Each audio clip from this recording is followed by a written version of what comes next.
तो चलिए बात उत्तर प्रदेश की कर लेते हैं और आज यूपी विधानसभा के बजट सत्र का आखिरी दिन था। सीएम योगी ने आज विधानसभा में विपक्ष पर जमकर हमला बोला।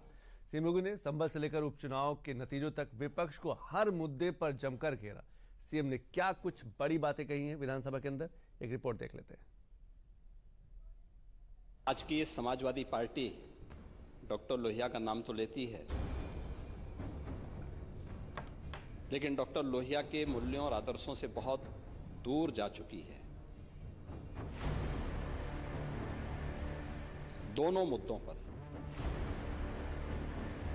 आचरण के मुद्दों पर भी और आदर्श के मुद्दों पर भी। जैसा आगाज ठीक वैसा ही अंजाम। सीएम योगी का ठीक यही अंदाज उस दिन भी देखने को मिला था जब सीएम योगी बजट सत्र में पहली बार बोलने के लिए खड़े हुए थे।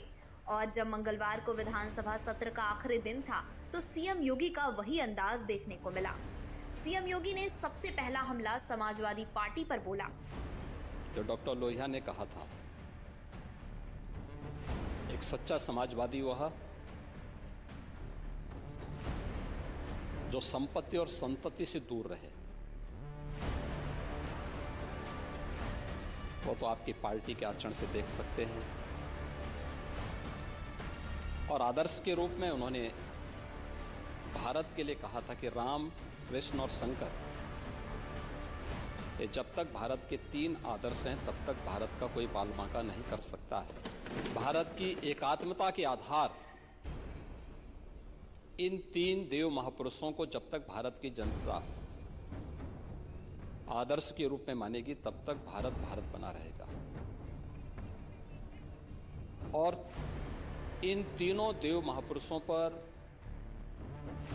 समाजवादी पार्टी का कोई विश्वास नहीं है, क्योंकि आप लोग भारत की आस्था के साथ खिलवाड़ करते हैं। आपने कहा कि हमारी सोच सांप्रदायिक है। आप मुझे बताइए कि हमारी सोच कहां से सांप्रदायिक है?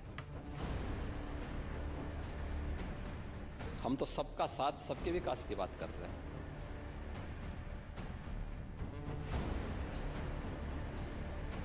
हमारा तो आदर्श है सर्वे भवन्तु सुखिनः सर्वे सन्तु निरामया का। सीएम योगी ने जब विधानसभा में बोलना शुरू किया तो एक बार फिर से विरासत से विकास को बुलंद करने वाली नजीर पेश की। सीएम योगी ने संभल में विरोधियों की साजिश का भी जिक्र किया। साथ ही ये नारा भी बुलंद किया कि जो हमारा है वो हमें मिल जाना चाहिए। सीएम योगी ने एक बार शिवपाल यादव पर चुटकी भी ली। 26 फरवरी को संभल में 56 वर्षों के बाद शिव मंदिर में जलाभिषेक का कार्यक्रम भी हो रहा था।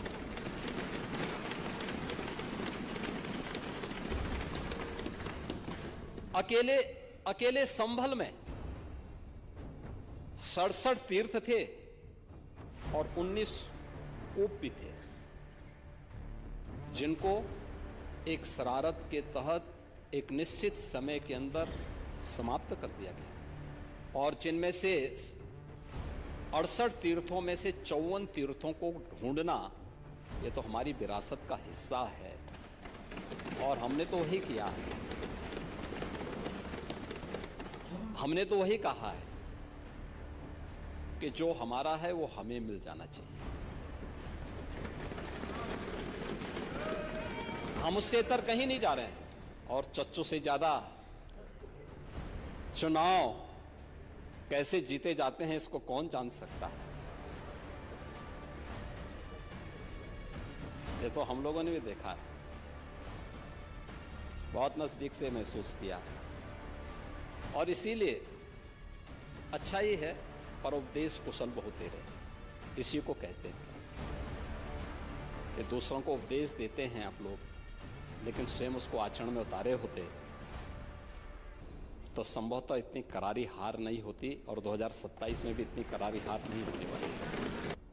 यूपी विधानसभा में आखिरी दिन सीएम योगी ने अपने संबोधन में आस्था से अर्थव्यवस्था और उस अर्थव्यवस्था से विकास का भी जिक्र किया।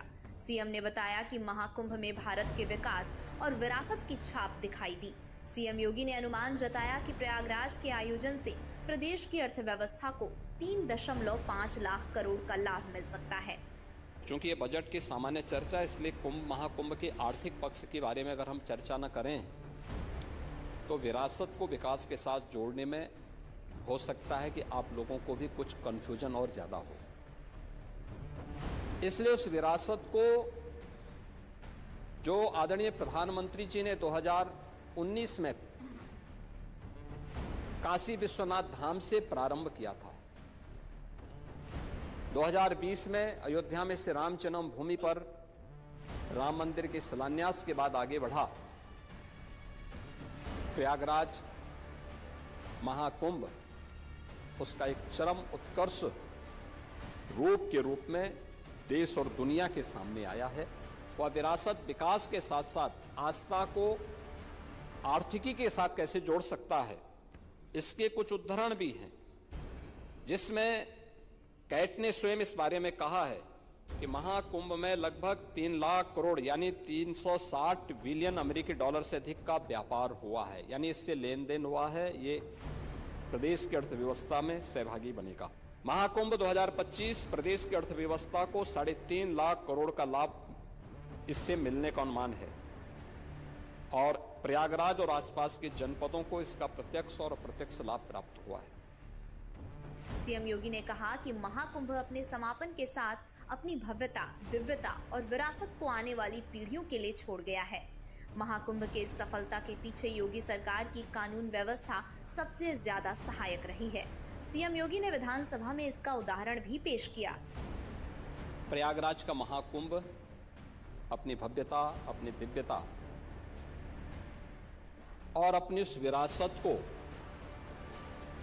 आने वाली पीढ़ी को छोड़ करके संपन्न हो चुका है। आप कानून व्यवस्था की बात कर रहे थे। 45 दिनों में 66 करोड़ 30 लाख से अधिक श्रद्धालु और पूज्य संत देश और दुनिया से प्रयागराज आए। 66 करोड़ में से आप मान के चलिए, पहले तो ज्यादा नहीं तो कम से कम आधी आबादी तो महिलाओं की रही होगी, क्योंकि महिलाएं ज्यादा धार्मिक होती हैं। और एक भी छेड़खानी की घटना नहीं, एक भी अपहरण की घटना नहीं, एक भी लूट की घटना नहीं, एक भी हत्या की घटना नहीं, एक भी कोई ऐसा उदाहरण नहीं जो उत्तर प्रदेश को या भारत को या सनातन धर्मावलंबियों को कटघरे में खड़ा करता हो। सीएम योगी ने न सिर्फ महाकुंभ की उपलब्धियों को गिनाई, बल्कि समाजवादी पार्टी पर महाकुंभ को लेकर दुष्प्रचार के लिए हमला बोला। सीएम योगी ने सपा पर आरोप लगाया कि महाकुंभ सपा के लिए वोट बैंक था और उनके लिए विरासत। आपका कितना भी दुष्प्रचार था, लेकिन उन्होंने भारत की आस्था को कहीं डगमगा नहीं पाया। आप लगातार दुष्प्रचार करते रहे और आप लोगों का यह सबसे बड़ा हथियार था। आप लोगों ने इसके लिए बहुत तरीके से इसको लोगों के सामने बहुत नकारात्मक तरीके से प्रस्तुत करने का प्रयास किया, लेकिन आपकी नकारात्मक बातों पे न प्रदेश की जनता को न देश की जनता को ही विश्वास था। और मुझे लगता है कि यह आपके लिए उल्टी गिनती है कि जनता आपकी बात को अब सुनना ही बंद कर दी है। आप देखें ना कि कोई उत्तर प्रदेश का कोई गांव ऐसा नहीं था जिससे बस वहां नहीं पहुंची हो। आस्था नहीं तो ये जो हम कर रहे हैं ना, संभल में भी कर रहे हैं, ये आस्था का ही सवाल है। ये आस्था का ही सवाल है। ये जो कॉरिडोर बन रहे हैं, ये आस्था का ही सवाल है। जिस किले पे आप कब्जा करवा रहे थे, हमारी सरकार ने कॉरिडोर के रूप में विकसित करते हुए त्रेता युग की स्मृति को जीवंत करने का काम कराया। आपके लिए वोट बैंक था, हमारे लिए विरासत थी। बस अंतर यही है। और आस्था का सम्मान हम कर रहे हैं, इसलिए जनता हमारी बात सुन रही है। जनता को मालूम है कि आप केवल वोट बैंक के साथ खिलवाड़ करेंगे, वोट बैंक देखेंगे और जनता को धोखा देंगे। इसलिए जनता ने आपकी बात को अनसुना किया है और 27 में भी जनता जनार्दन यही करने जा रही है। सीएम योगी का संबोधन कई मायनों में खास रहा, चाहे विरोधियों पर निशाना हो या महाकुंभ की उपलब्धियों को गिनाना या फिर बजट की खासियत को सदन के पटल पर रखना। सीएम योगी ने सभी जिम्मेदारियों को बखूबी निभाया।